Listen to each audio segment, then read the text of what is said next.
Mark Hunter never considered himself paranoid, just cautious. His home, nestled at the edge of a sprawling suburban neighborhood, wasn't an extravagant fortress, but it was secure. The two-story house sat on a quiet cul-de-sac, surrounded by a tall wooden fence that provided both privacy and protection. On the surface, it looked like any other family home in the area, with its neatly mowed lawn, a modest front garden, and a small garage.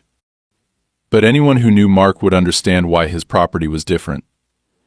Every aspect of it, from the reinforced locks on the doors to the electric fence encircling the backyard, was a deliberate choice born out of a desire to protect what mattered most.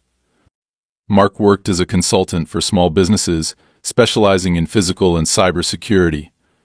Over the years, he had become an expert in identifying vulnerabilities and minimizing risks, and he applied the same principles to his own life.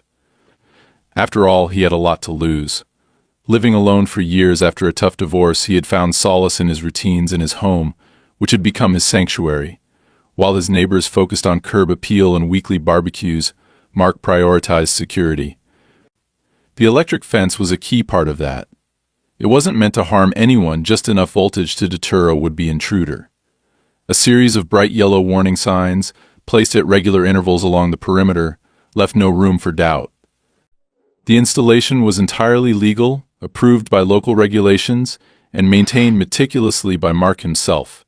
His property also boasted motion-activated floodlights, strategically placed cameras that covered blind spots, and a state-of-the-art alarm system. It wasn't paranoia. It was preparation. Despite his precautions, Mark never thought he'd actually face trouble.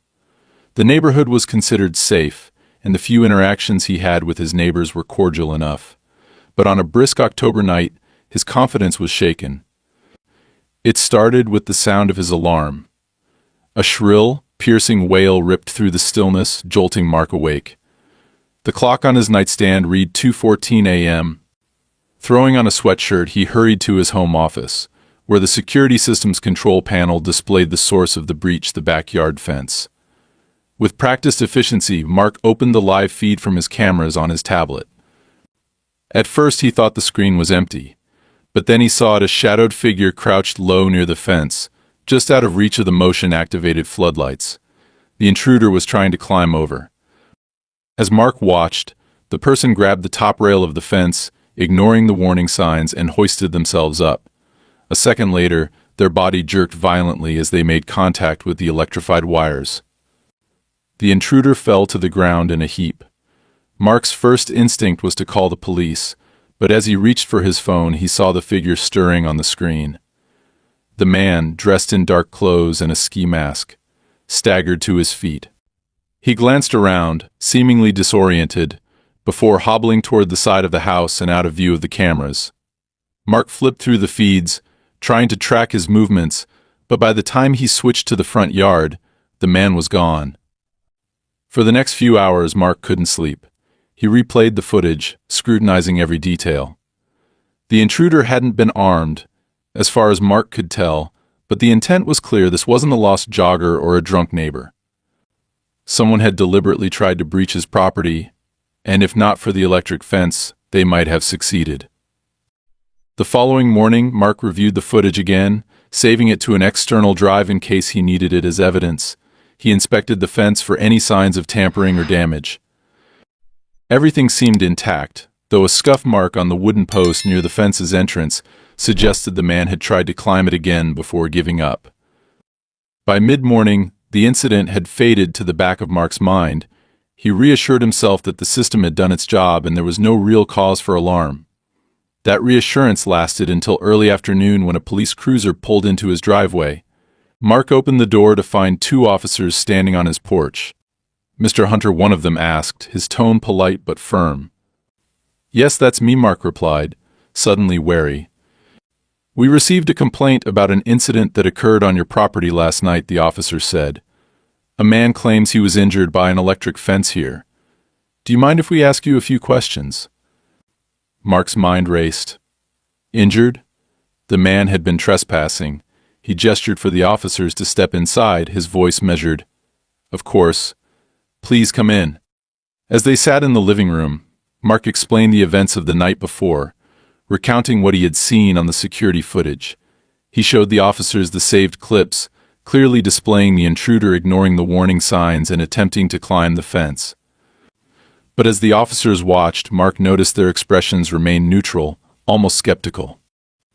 The man claims he wasn't trying to break in, one officer said after a pause. He says he was passing through and didn't realize the fence was electrified. Mark felt a surge of frustration. Passing through? He was wearing a ski mask and climbing the fence? That's not passing through, that's trespassing. The officers exchanged a glance. Be that as it may, he's alleging that the electric fence caused him harm and that it's a safety hazard. Do you have documentation showing it complies with local regulations? Mark nodded. I have all the permits and certifications. I can get them for you right now. Over the next 20 minutes, Mark provided the officers with all the necessary paperwork. They took notes and assured him the matter would be investigated, but their parting words left him uneasy. Just be aware, Mr. Hunter, one of them said, that if this goes to court, there may be additional scrutiny on your security measures. I'd suggest being prepared for that. As the cruiser drove away, Mark stood on his porch, staring out at the quiet street. The man who had tried to break in wasn't just a petty criminal. He was trying to turn the law against him, and Mark had a sinking feeling that this was only the beginning. Mark Hunter spent the rest of the day replaying the police officer's words in his head. If this goes to court, there may be additional scrutiny on your security measures. The phrase carried an ominous weight that made it impossible for him to focus on his work. He knew his electric fence was fully legal, and the footage made it clear the intruder had ignored the warning signs and willingly attempted to climb over it. But the fact that the police seemed hesitant to take his side gnawed at him. By late afternoon, he decided to get ahead of the situation. He compiled everything he had on the fence: installation permits, maintenance records, invoices from the licensed contractor who had installed it, and a copy of the city's ordinances proving its compliance. Mark wasn't the type to leave anything to chance, and he intended to be ready for whatever scrutiny might come his way. The footage from the night before remained fresh in his mind. He couldn't shake the image of the masked man lying motionless by the fence, only to get up moments later and disappear into the shadows. Something about it didn't sit right with him. Why hadn't the man run away immediately after getting shocked? And what exactly had he been trying to do on Mark's property? The answers came sooner than he expected. The next morning, Mark was greeted by a knock on his door. When he opened it, he was met with the last person he expected to see: the same masked man from the security footage, though now unmasked and looking entirely different. He was dressed in clean, casual clothes, jeans, and a plain hoodie, and carried an air of feigned innocence that immediately set Mark on edge. Behind him stood a woman in her mid-30s, dressed in business attire and holding a clipboard. Mr. Hunter, the woman began, her tone overly professional. That's me, Mark replied cautiously, his eyes flicking between her and the man. My name is Allison Grant, and this is Joel Carson, she said, gesturing to the man. We're here to discuss the incident that occurred on your property 2 nights ago. Mark's stomach churned. What incident, he asked, though he already knew the answer. Allison smiled tightly, as if she had rehearsed this conversation. Mr. Carson was injured by the electric fence surrounding your property. He sustained burns and muscle damage from the shock, which has caused him significant pain and distress. We believe the fence was improperly installed and failed to meet safety standards, resulting in this unfortunate accident. Accident, Mark repeated incredulously. He glanced at Joel, who was now looking at him with a mixture of smugness and feigned discomfort. This man trespassed on my property in the middle of the night. I have the footage to prove it. He wasn't injured because of the fence, he was injured because he ignored the warning signs and tried to climb over it. Allison's expression didn't falter. Regardless of the circumstances, Mr. Carson has the right to pursue compensation for the injuries he sustained. We've already filed a formal complaint with the local authorities, and we intend to pursue legal action if necessary. Mark's fists clenched at his sides. Are you serious? He was breaking the law by trying to enter my property. You can't expect me to take responsibility for what happened to him. Actually, we can, Allison said coolly. Under state law, property owners are required to ensure that their security measures don't pose an unreasonable risk to others, even in cases of trespassing. Electric fences are particularly contentious in this regard, as they can cause significant harm if not properly regulated. Mark took a deep breath, forcing himself to stay calm. The fence is fully legal. I have all the permits and certifications, and the warning signs are clearly visible. Your client has no case. Allison raised an eyebrow. Then you won't mind if we verify those claims. In the meantime, we're giving you an opportunity to settle this matter privately. Mr. Carson is willing to accept a settlement of $25,000 to cover his medical expenses and damages. If you refuse, we'll proceed with legal action. Mark stared at her, momentarily speechless. The audacity of the demand was staggering. You think I'm going to pay $25,000 to a man who tried to break into my house? You must be out of your mind. Allison's smile turned icy. You're welcome to let the courts decide, Mr. Hunter. Just know that if this goes public, it could have consequences beyond the financial. People tend to take these kinds of cases seriously, especially when someone gets hurt. With that, she handed him a business card and turned to leave, Joel trailing behind her with a smirk that made Mark's blood boil. As soon as the door closed, Mark threw the card onto the coffee table and sank into a chair, his mind racing. This wasn't just a petty criminal looking for a quick payout, this was a calculated attempt to exploit the law and paint Mark as the villain.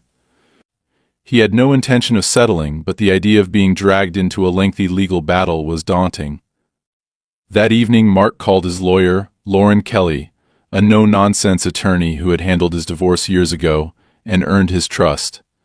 He explained the situation in detail, from the attempted break-in to the police visit and the encounter with Allison and Joel. Lauren listened carefully before responding.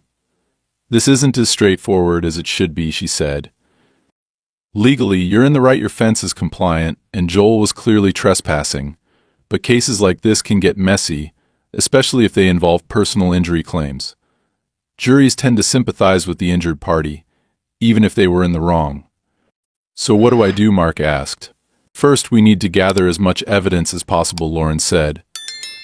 You already have the footage, which is a huge advantage. But we'll also need documentation proving the legality of the fence, as well as expert testimony to confirm that it's safe and compliant. I'll start preparing your defense. But you should be ready for a fight. These people know how to manipulate the system. Over the next few days, Mark worked closely with Lauren to build his case. He provided her with every piece of paperwork related to the fence, from the installation contract to the annual maintenance reports. He also backed up the security footage in multiple locations, just in case. Meanwhile, Joel wasn't sitting idle. A few days later, Mark received a letter from Joel's lawyer, detailing the injuries he claimed to have sustained second-degree burns, nerve damage, and chronic pain that would supposedly require ongoing medical treatment. The letter also included a veiled threat, implying that Joel would go to the media if Mark didn't agree to a settlement. Mark's frustration turned to anger. It was clear that Joel and his team were trying to intimidate him, but he refused to back down. He doubled down on his security measures, ensuring that every camera and sensor on his property was functioning perfectly. If Joel or anyone else tried to pull another stunt, they wouldn't get away with it. But the situation took an even darker turn the following weekend. Late Saturday night, Mark was reviewing some paperwork in his home office when he heard a loud thud outside. He rushed to the nearest window and saw a group of shadows moving near the fence. Before he could react, the motion-activated floodlights came on, illuminating three men in dark clothing. One of them was holding a large tool, possibly a crowbar, and appeared to be trying to disable the fence. Mark's heart pounded as he grabbed his phone and called 911. As he waited for the police to arrive, he watched the men through the cameras, his fists clenched in frustration. They were moving quickly, clearly trying to avoid detection. But as soon as they realized the lights and cameras were tracking their movements, they scattered, disappearing into the night just moments before the police arrived. When the officers searched the property, they found signs of tampering near the fence but no trace of the intruders. Mark showed them the footage, but the men's faces were obscured by masks. The officers promised to increase patrols in the area, but Mark knew that wasn't enough. This wasn't just about the fence anymore. Someone was targeting him, and they weren't going to stop until they got what they wanted. Mark didn't know who he was dealing with, but one thing was clear: he needed to be ready for whatever came next. Mark Hunter sat at his kitchen table the morning after the attempted sabotage, staring at the police report left behind by the officers who had come to investigate. Despite the patrols they promised, he knew deep down it was unlikely they'd catch anyone. The three men who had tried to disable his fence had been methodical, moving with the precision of people who knew exactly what they were doing. They hadn't been opportunistic burglars or neighborhood troublemakers; they were something else entirely. That fact gnawed at Mark as he reviewed the footage again, pausing on frames that showed one of the intruders crouching at the base of the fence with what appeared to be a small toolkit. These weren't amateurs. By mid-morning, Mark's lawyer, Lauren Kelly, arrived at his house to discuss the escalation. As they sat in the living room, she watched the footage intently, her expression growing more serious by the second. When the video ended, she leaned back in her chair and sighed. "This is bigger than just Joel Carson," she said. "He's not acting alone. These men weren't here to steal from you, they were here to make a point." "What kind of point?" Mark asked. "To intimidate you," Lauren replied. "They want you on edge. They want you so stressed and overwhelmed that you'll settle with Joel just to make all of this stop." Mark shook his head.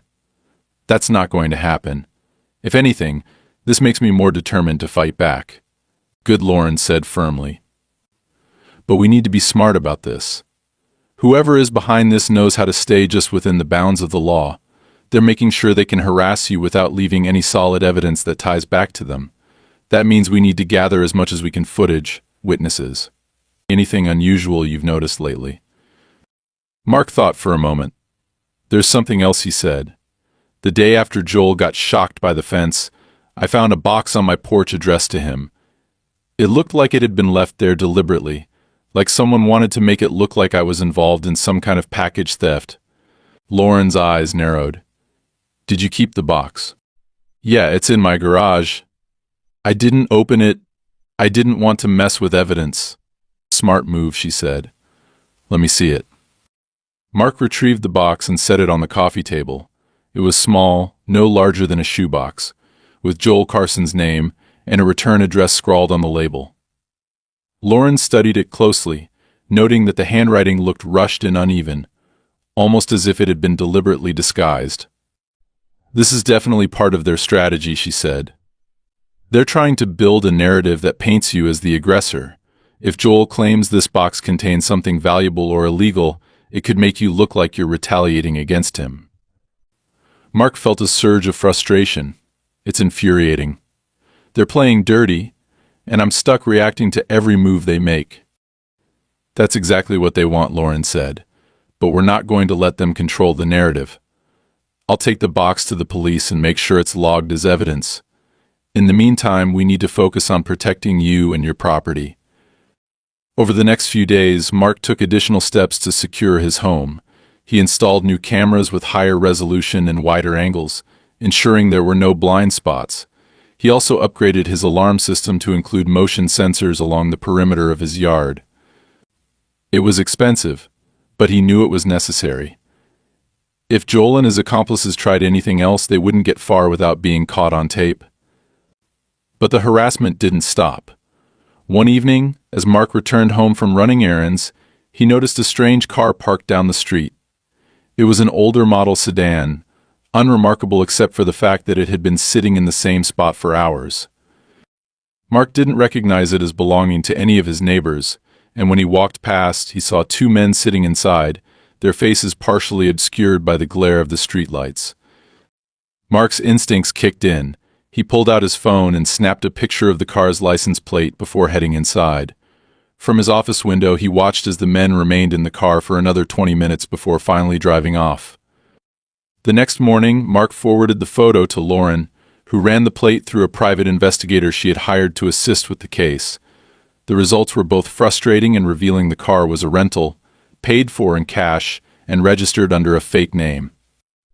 "They're careful," Lauren said when she called him later that day. "Whoever they are, they're making sure nothing leads back to them. But the fact that they're keeping tabs on you means you're making them nervous." That's a good thing. Mark wasn't so sure. The surveillance, combined with the attempted sabotage and the package on his porch, made him feel like he was under siege. Every noise outside his house made him jump, and he found himself double-checking the locks on his doors and windows every night. A few days later, the situation escalated again. Mark was sitting in his office when the power suddenly went out.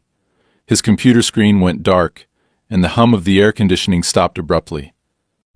At first, he thought it was a neighborhood-wide outage, but when he stepped outside, he realized his neighbors still had power. The outage was limited to his house. Mark's backup generator kicked in, restoring power within minutes, but the incident left him on edge. He called an electrician to inspect the property, and they discovered that someone had tampered with the main electrical panel outside his house. Wires had been deliberately cut and rearranged, causing the outage. That's not something an amateur does, the electrician told him. Whoever did this knew exactly what they were doing. Mark called the police again, but as before, there was little they could do without witnesses or evidence pointing to a specific suspect. He showed them the footage from his cameras, but the panel was located in a blind spot that the new cameras hadn't yet covered. "Do you think it was Joel?" one of the officers asked as they took notes. Mark hesitated. "I don't know. But it's connected to everything else that's been happening. I'm sure of it." The officer nodded sympathetically. "We'll file the report, but unless you catch someone in the act, it's going to be tough to build a case." After the police left, Mark sat in his living room, feeling more determined than ever to fight back. Joel and his accomplices were trying to wear him down, but he refused to let them win. He contacted Lauren and asked her to step up their efforts to uncover who was behind the harassment. The private investigator Lauren had hired came through with another lead.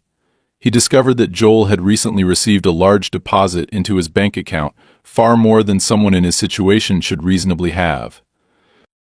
The money had come from an untraceable source, suggesting that Joel was being funded by someone with a vested interest in pushing Mark out of his home. The discovery lit a fire under Mark.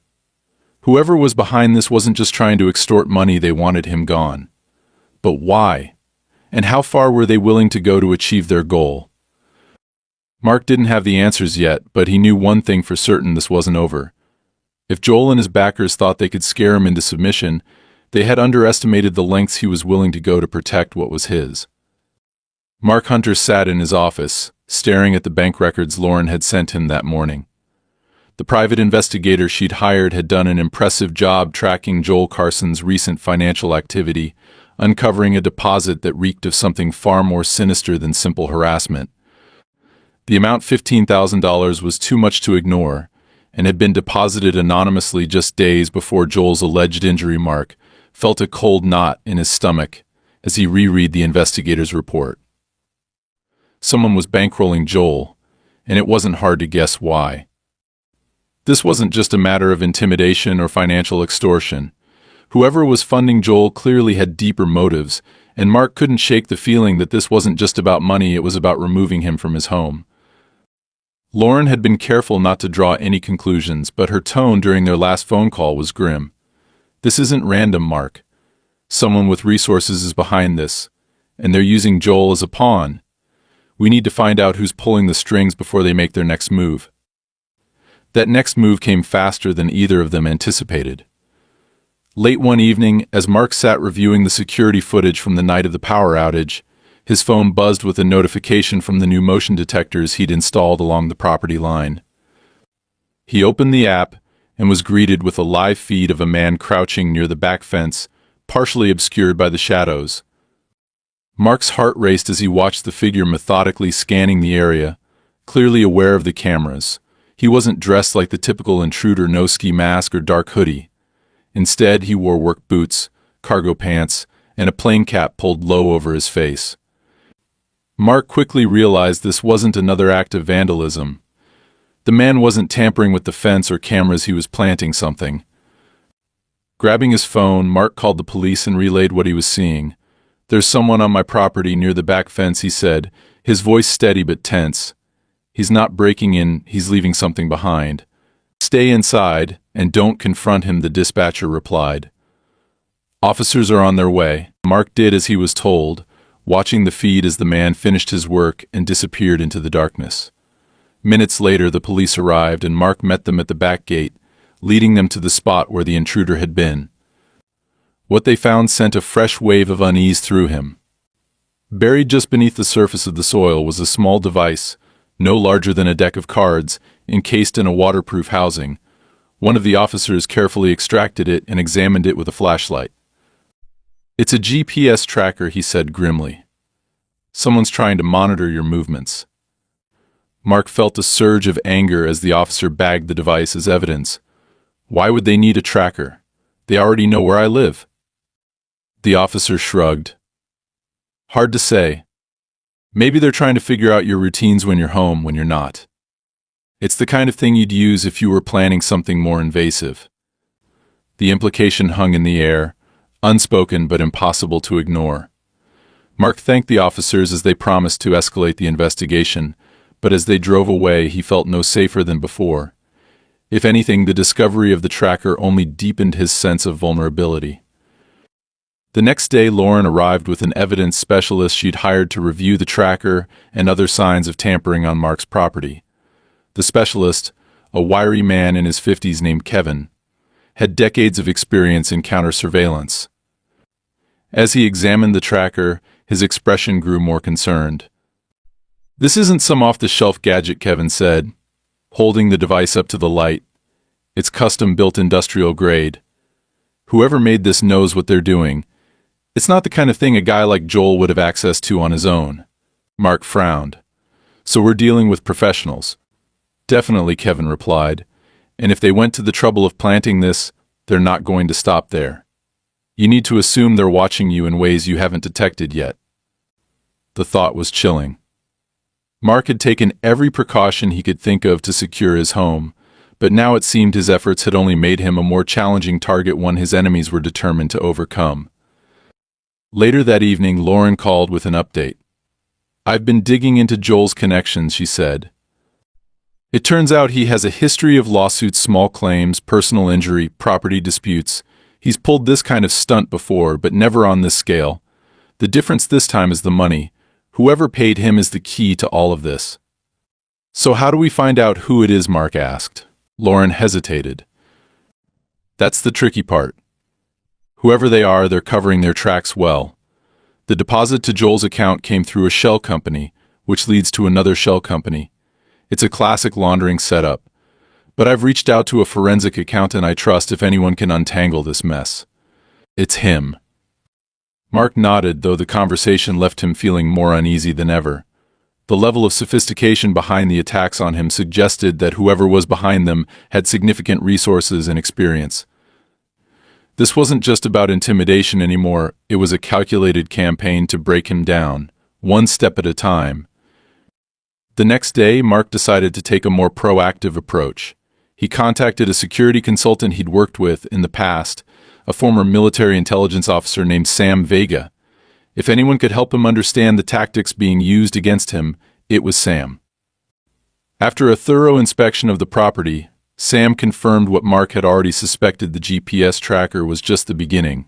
He found signs of tampering near the electrical panel, subtle attempts to disable the cameras, and even suspicious activity logs on Mark's internet router. "They're trying to make you feel unsafe," Sam said as they reviewed the findings in Mark's office. "The tracker, the sabotage, it's all psychological warfare. They want you paranoid, distracted, and too overwhelmed to fight back." Mark clenched his fists. "Well, it's not working. If anything, it's just making me more determined to figure out who's behind this." "That's the right attitude," Sam said. "But you need to be smart about this. These people are playing a long game and they're not going to back off until they get what they want." "What do you think they want?" Mark asked. Sam hesitated before answering. "Your land. Everything they're doing points to a coordinated effort to make your life so miserable that you'll sell and move on. It's a classic tactic, but the level of sophistication here suggests they're not just after your house, they want the property itself." Mark frowned. "Why?" "It's not exactly prime real estate." Sam shrugged. "Could be anything. Development plans, natural resources, or even just leverage. Whatever the reason, they've decided you're an obstacle that needs to be removed." The thought made Mark's stomach churn, but it also steeled his resolve. If these people thought they could force him out, they had another thing coming. As the days passed, Mark and Lauren worked tirelessly to build their case, collecting every piece of evidence they could find. The forensic accountant uncovered more links between Joel's mysterious benefactor and a development company with a history of shady dealings. Meanwhile, Sam installed additional counter-surveillance measures, ensuring that Mark's home was as secure as possible. But even as they made progress, Mark knew the battle was far from over. The people targeting him weren't going to give up easily, and he had a sinking feeling that their next move would be the most dangerous one yet. The sense of calm that Mark Hunter had carefully maintained over the past few days shattered late one evening when his phone buzzed with another motion alert from the security system. This time, it wasn't just one intruder. As he opened the live feed on his phone, he saw two figures crouched near the side gate. They weren't hiding or even attempting to avoid detection. Instead, they were methodically disabling his cameras. One of them held a pair of wire cutters, while the other appeared to be scanning the area with a flashlight, their movements deliberate and efficient. Mark's first instinct was to call the police, but as his finger hovered over the dial, a realization stopped him. These weren't petty vandals. They weren't even trying to be subtle. This was an escalation, a direct challenge. Calling the police again would only lead to more reports, more inaction, and potentially more ammunition for his adversaries to paint him as paranoid or overreacting.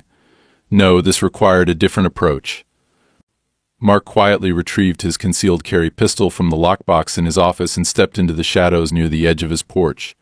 From there, he could see the intruders more clearly. Both were dressed in dark clothing with masks that obscured most of their faces.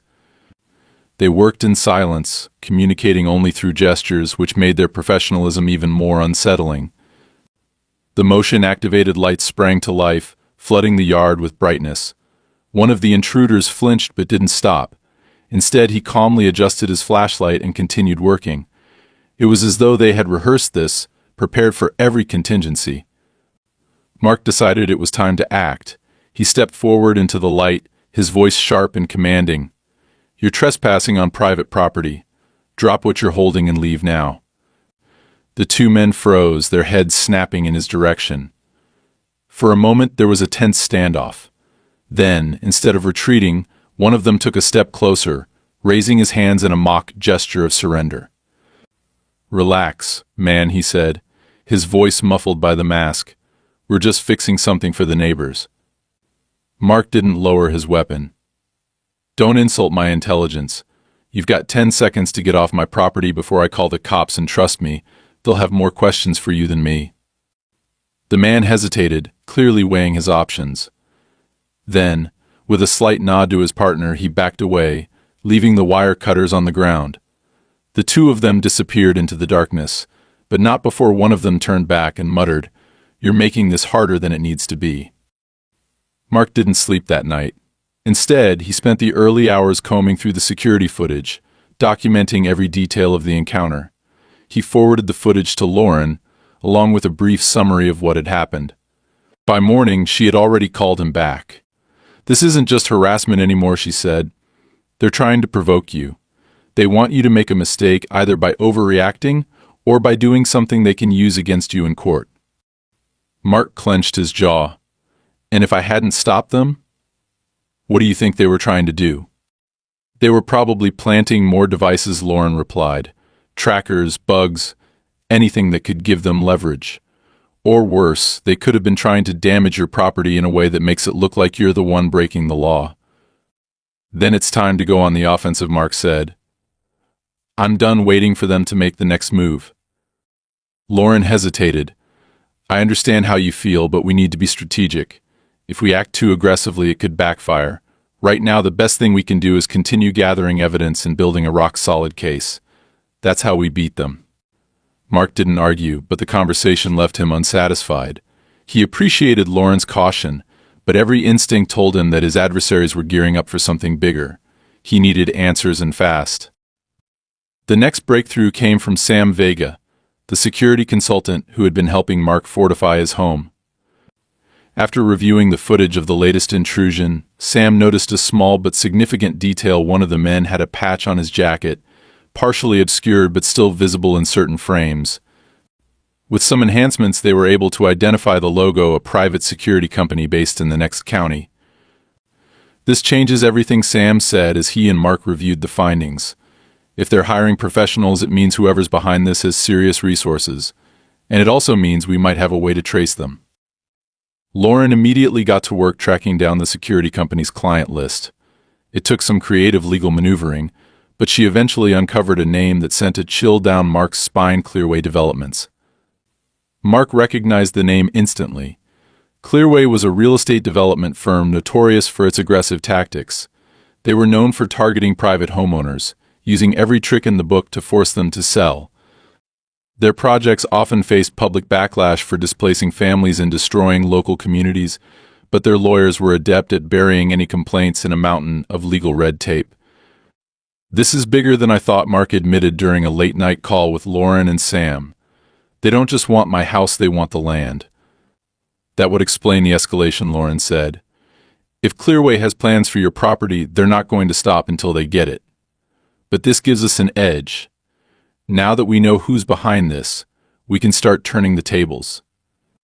Over the next few days, Lauren worked tirelessly to gather evidence linking Joel Carson and the hired intruders to Clearway Developments. Meanwhile, Sam helped Mark implement new counter-surveillance measures, ensuring that his home was as secure as possible. They also reached out to local reporters, hoping to shine a light on Clearway's shady practices. But just as they began to make progress, the situation escalated again. One evening, as Mark returned from a meeting with Lauren, he found his driveway blocked by a large black SUV. Two men stepped out, both wearing suits that failed to conceal their intimidating physiques. "We need to talk," one of them said, his tone flat and emotionless. Mark didn't flinch. "If you're from Clearway, you can talk to my lawyer." The man smirked. "Your lawyer can't protect you from everything. This doesn't have to get messy. Just sell the property and walk away. You'll save yourself a lot of trouble." Mark took a step closer, his voice cold. "Let me make this clear. I'm not selling, and I'm not scared of you. If you want a fight, you'll get one." The men exchanged a glance before climbing back into the SUV. As they drove away, Mark noted the license plate, already planning to forward it to Lauren and Sam. That night, Mark sat on his porch, the tension in his chest refusing to subside. The confrontation had been brief, but it underscored just how far his enemies were willing to go. They weren't just targeting his property, they were targeting him personally. Mark took a deep breath, his resolve hardening. They might have resources, connections, and hired muscle, but he had something they didn't: an unshakable determination to protect what was his. And he wasn't about to back down. Mark Hunter had prepared for a showdown, but nothing could have braced him for the events that unfolded on the night everything came to a head. It started with an alert from his upgraded security system, which sent a sharp chime through his phone just past midnight. Mark, who had barely been able to sleep for weeks, was on his feet in seconds, scanning the live feed. What he saw made his blood run cold. 4 figures, all dressed in black and wearing tactical gear, had breached the perimeter. They weren't trying to hide, they were moving with precision, their intent clear. This wasn't another attempt to intimidate him. This was a full-scale operation. Mark grabbed his phone and called 911. "This is Mark Hunter. My property is being invaded by armed intruders. 4 individuals, tactical gear. I need officers here immediately," he said, his voice calm but firm. The dispatcher assured him that police were on their way, but Mark knew from experience that response times could be unpredictable. He couldn't afford to wait. As he moved to his office to monitor the cameras, Mark spotted one of the intruders approaching the back door with a crowbar. The others were spreading out, disabling lights and cameras as they advanced. The coordinated nature of the attack sent a chill down his spine. These weren't random thugs, this was a calculated effort to incapacitate his defenses and corner him. Mark activated the external alarms, flooding the yard with blaring sirens and high-powered floodlights. The sudden cacophony startled the intruders, but they quickly regrouped, shouting to one another to stay focused. One of them began jamming the signal to his cameras, cutting off sections of his feed. Realizing he couldn't rely solely on the technology, Mark made his way to the garage and retrieved his flashlight and a bat. He had no intention of engaging them directly. His goal was to buy time and protect himself until the police arrived. Peeking out from the kitchen window, Mark saw the intruder with the crowbar attempting to pry open the back door. He hit the alarm override, triggering the sprinkler system in the backyard. The sudden burst of water caught the man off guard, causing him to slip and fall. Mark didn't wait to see if he got back up. He moved to the next window, keeping an eye on the others. Meanwhile, the intruders at the front of the house were using bolt cutters to breach the gate. Mark's heart pounded as he realized they were trying to surround him. He grabbed his phone again and called Lauren. "They're here," he said tersely. "4 of them, tactical gear. Police are on their way, but I don't think they'll make it in time." Lauren's voice was steady, though he could hear the tension in it. "Mark, listen to me. Stay inside. Don't try to confront them. The police will get there. Keep your phone on you and document as much as you can." Mark nodded, even though she couldn't see him. Understood. As he hung up, another alert buzzed on his phone. One of the intruders had made it to the side entrance and was attempting to bypass the keypad lock. Mark knew it was only a matter of time before they got inside. His mind raced as he considered his options. He couldn't let them trap him in the house, but running outside would leave him exposed. He needed to outthink them, and quickly. Suddenly he remembered something Sam Vega had said during their security briefing: if someone breaches the house, use the space against them. Make it a disadvantage.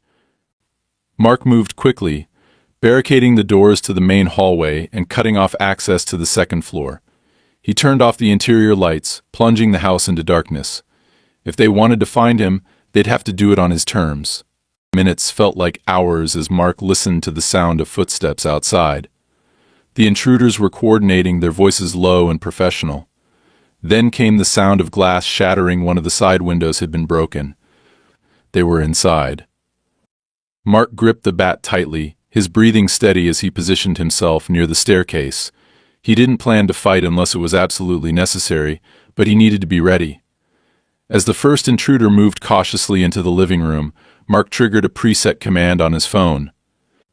The motion sensors in the hallway activated, sending a recorded voice booming through the speakers: "You are trespassing. Law enforcement is en route. Leave immediately."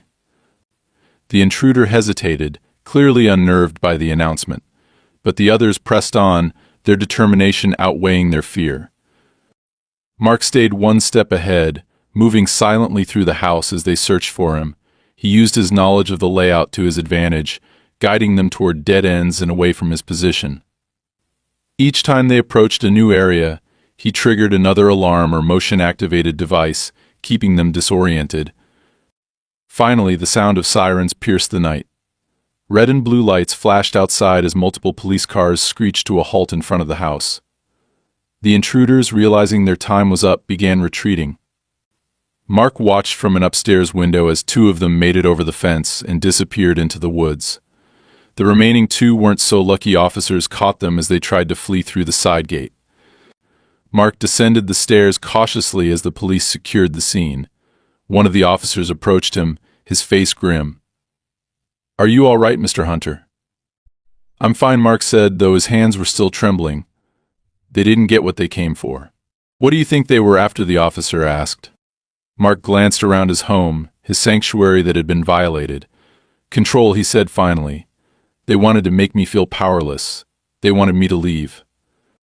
The 2 captured intruders refused to cooperate, but a search of their belongings revealed something that confirmed Mark's worst fears: documents outlining the layout of his property, including vulnerabilities in his security system. They also found a dossier on Mark himself, his daily routines, recent purchases, and even photos of him at the grocery store. It was clear now that this wasn't just about Joel Carson or his bogus lawsuit. This was a coordinated campaign to drive Mark out of his home, orchestrated by powerful forces who were willing to go to any lengths to achieve their goal. As Mark stood in the aftermath, surrounded by flashing lights and the sounds of police radios, he felt a mixture of exhaustion and resolve. They had pushed him to his limit, but he wasn't broken. If they wanted a war, they would get one, but on his terms. The days following the attack were a whirlwind of police reports, legal meetings, and sleepless nights. Mark Hunter had spent so much time on edge that even in the aftermath he found it hard to let his guard down. The police had managed to arrest 2 of the intruders, but the other 2 had vanished, leaving behind more questions than answers. Despite the pressure to stay vigilant, Mark knew one thing for certain: he wasn't going to let them win. Lauren called him early the next morning with a breakthrough. "Mark, we've got something," she said, her voice charged with energy. "The 2 men in custody are refusing to talk, but the materials we recovered from them tell us everything we need to know. Their gear and the detailed plans of your property tie them directly to Clearway Developments. We also trace payments made to Joel Carson's account. It's all connected." Mark felt a surge of vindication. "So we have enough to go after them legally." "More than enough," Lauren confirmed. "This isn't just harassment anymore. It's conspiracy, trespassing, and attempted extortion. Clearway has overplayed their hand, and now we have the evidence to take them down." With Lauren leading the charge, Mark's case against Joel Carson and Clearway Developments quickly gained traction. She filed a civil suit accusing Clearway of orchestrating a campaign of harassment and intimidation designed to force Mark out of his home. The evidence was overwhelming: the GPS tracker, the documents mapping out his property, the intercepted payment to Joel, and the surveillance footage of the armed intrusion. Everything pointed to a deliberate and illegal effort to coerce Mark into selling his land. As the legal proceedings gained momentum, the story began to spread. Local news outlets picked up the case, framing it as a David and Goliath battle between a private homeowner and a ruthless corporate giant. Though Mark had been hesitant to draw attention to himself, he realized that publicity worked in his favor. Clearway's reputation, already shaky due to past controversies, began to crumble under public scrutiny. Meanwhile, the police investigation into the intruders revealed even more damning information. The 2 men arrested during the attack had ties to a private security firm contracted by Clearway. Their job wasn't just to intimidate Mark, it was to find ways to compromise his security and make him vulnerable. That revelation pushed the case into criminal territory, with law enforcement opening an investigation into Clearway's broader practices. Despite the progress, Mark remained cautious. He increased his security measures yet again, bringing in additional safeguards to ensure his home would remain impenetrable. Sam Vega worked alongside him, creating a fortress out of the property that had once been his peaceful retreat. It wasn't the life Mark had envisioned, but it was necessary for now. The trial against Joel and Clearway began 3 months later. Lauren was relentless in her pursuit of justice, presenting the court with a mountain of evidence that left little room for doubt. She outlined the systematic harassment Mark had endured, from the bogus lawsuit to the sabotage attempts, and tied it all back to Clearway's ultimate goal: acquiring Mark's land for a fraction of its value. Joel's lawyer tried to shift the blame, arguing that Joel had acted independently and that Clearway had no involvement in the intrusions. But under cross-examination, Joel's story began to fall apart. When faced with the evidence of his financial connection to Clearway, he grew defensive and evasive, eventually admitting that he had been paid to file the lawsuit and provoke Mark. The court ruled decisively in Mark's favor. Joel was ordered to pay damages for his role in the harassment, and Clearway was hit with a substantial fine for their illegal tactics. But more importantly, the case opened the door for further investigations into Clearway's operations, exposing a web of corruption and coercion that had ensnared countless other homeowners. For the first time in months, Mark felt a sense of peace. As he stood on his porch, overlooking the property he had fought so hard to protect, he allowed himself to breathe deeply. The land, once a symbol of solitude and safety, now represented something greater: resilience. Lauren joined him later that evening to celebrate their victory. "You did it, Mark," she said, raising a glass of wine. "You stood your ground and they couldn't break you." Mark smiled faintly. "We did it," he corrected her. "I couldn't have done this alone." Though the battle was over, Mark knew he'd never see his home the same way again. The scars of the fight remained, etched into the reinforced gates and the upgraded cameras that now watched over every corner of the property. But those scars were a reminder of his strength and his refusal to be bullied. As the sun set over the horizon, casting a golden glow across the yard, Mark leaned back in his chair and finally let the tension drain from his shoulders. The fight had been long and brutal, but it was worth it. This was his home, and no one would ever take it from him again.